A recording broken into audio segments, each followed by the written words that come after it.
नमस्कार मित्रों, आप सभी का फिर से एक बार हार्दिक स्वागत है सत्य धर्म ज्ञान यूट्यूब चैनल पर। दोस्तों, कई लोग ऐसे होते हैं जो मानते हैं कि हमारा भविष्य पहले से लिखा होता है, अथवा कई लोग इस बात को पूर्ण रूप से नकार देते हैं। यह प्रश्न हमेशा से ही बहस का विषय बना रहता है। कहा जाता है कि जैसा हम इस जन्म में करते हैं, वैसा ही परिणाम हमें अगले जन्म में प्राप्त होता है, जो कि कुछ हद तक यह बात सही भी है। और आज हम इसी विषय पर इस वीडियो में चर्चा करेंगे और असल बात जानने का प्रयास करेंगे। इसीलिए वीडियो में अंत तक जरूर बने रहिए और ध्यान से सुनते रहिए। मित्रों, वीडियो में आगे बढ़ने से पहले आप सभी दर्शकों से एक छोटा सा निवेदन करना चाहेंगे। अगर आपने अभी तक चैनल को सब्सक्राइब नहीं किया है तो चैनल को सब्सक्राइब अवश्य कर लीजिए, ताकि आपको रोजाना ऐसे ही ज्ञानवर्धक और महत्वपूर्ण जानकारियाँ मिलती रहे। दोस्तों, आज हम कुछ पौराणिक कथाओं और शास्त्रों की मदद से इस बात को समझने का प्रयास करेंगे कि वाकई में भविष्य पहले से लिखा होता है या फिर हमारे कर्म हैं जो हमारे भविष्य की धारा को सुनिश्चित करते हैं। तो आइए शुरू करते हैं। दोस्तों, कृष्ण कथा के अनुसार आकाशवाणी हुई थी कि देवकी का 8वां पुत्र कंस का वध करेगा, लेकिन कंस ने यह बात सुनकर कहा कि वह मेरा वध तब करेगा जब मैं उसको इस संसार में आने दूंगा।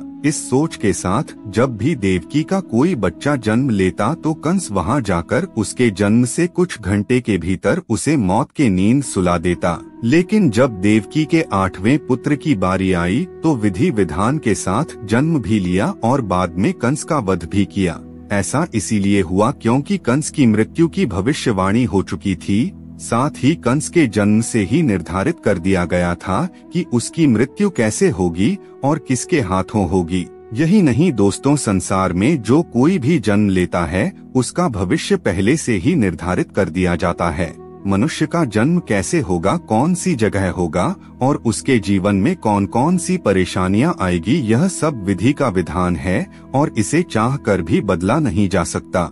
इसके साथ ही आपको यह बता दें कि कई ऐसे पौराणिक शास्त्र एवं ग्रंथ मौजूद हैं जिनमें कई महापुरुषों के भाग्य पहले से ही लिखे होने के प्रमाण मिलते हैं। जैसे हम रामायण में देखते हैं कि यह पहले से ही तय था कि भगवान श्री राम को 14 सालों का वनवास मिलेगा, अर्थात इसके पीछे का कारण भगवान श्री राम के हाथों रावण का वध होना था।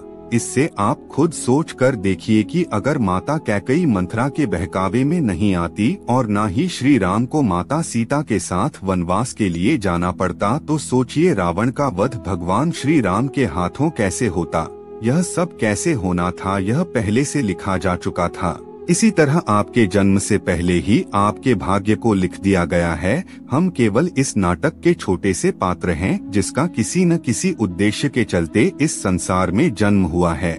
लेकिन यह बात भी गलत नहीं है कि आपकी किस्मत आपके कर्मों पर आधारित है। वह कहावत तो आपने सुनी होगी कि जैसा बोओगे वैसा काटोगे। अगर आप अच्छे कर्म करते हैं तो आपके साथ भविष्य में अच्छा ही होता है, लेकिन अगर आप पूरे जीवन भर बुरा करते हैं तो आपकी किस्मत बुरी ही होगी, अर्थात आपका आने वाला भविष्य आपके कर्मों की तरह बुरा ही होगा। क्योंकि जिसने जिंदगी भर बबुल के पेड़ रूपी बुरे कर्म किए हैं, उसे आम रूपी अच्छे फल कैसे मिल सकते हैं। इसीलिए हमारे शास्त्रों में हमेशा अच्छे कर्म करने की बात कही गई है, क्योंकि यह अच्छे कर्म ही हैं जो हमें जन्म और मृत्यु के इस चक्र से बाहर निकाल सकते हैं। अन्यथा बुरे कर्म करने वाले लोगों को भगवान के चरणों में भी स्थान नहीं मिलता।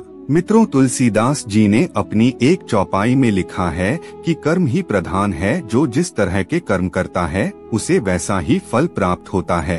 जब अर्जुन के हाथों कर्ण का वध हुआ था तब अर्जुन ने कहा था कि माधव मेरे हाथ थरथरा रहे थे। तब आपने मुझे समझाया था कि मैं एक सदात्मा को उसके भार से मुक्त कर रहा हूँ, लेकिन आपने तो मेरे मस्तक पर अपने ही ज्येष्ठ की हत्या का कलंक लगा दिया। तब भगवान श्री कृष्ण ने कहा, मनुष्य को प्रारब्ध देने वाला मैं कौन होता हूँ। मनुष्य को प्रारब्ध उसके कर्म के अनुसार मिलता है। बीज में स्वस्थ मीठे फल लगेंगे या उस बीज को सूख जाना है, इसका चयन तो बीज स्वयं करता है। पार्थ अपनी धारा चुनकर भगवान श्री कृष्ण ने कहा कि हे पार्थ, तुमने धर्म का साथ देना चुना और कर्ण ने धर्म का साथ देना, तो ऐसे में मैं क्या करता। तुमने न्याय के विरोध में सर उठाया और अंगराज सब जानते हुए भी मौन रहे। मैंने कई बार विकल्प चुनने के अवसर दिए, लेकिन उन्होंने हर बार दुर्योधन और उसकी मित्रता का चयन किया। ऐसे में तुम खुद बताओ मैं क्या करता। दोस्तों, भागवत गीता के इस अध्याय में हमें यह सीख मिलता है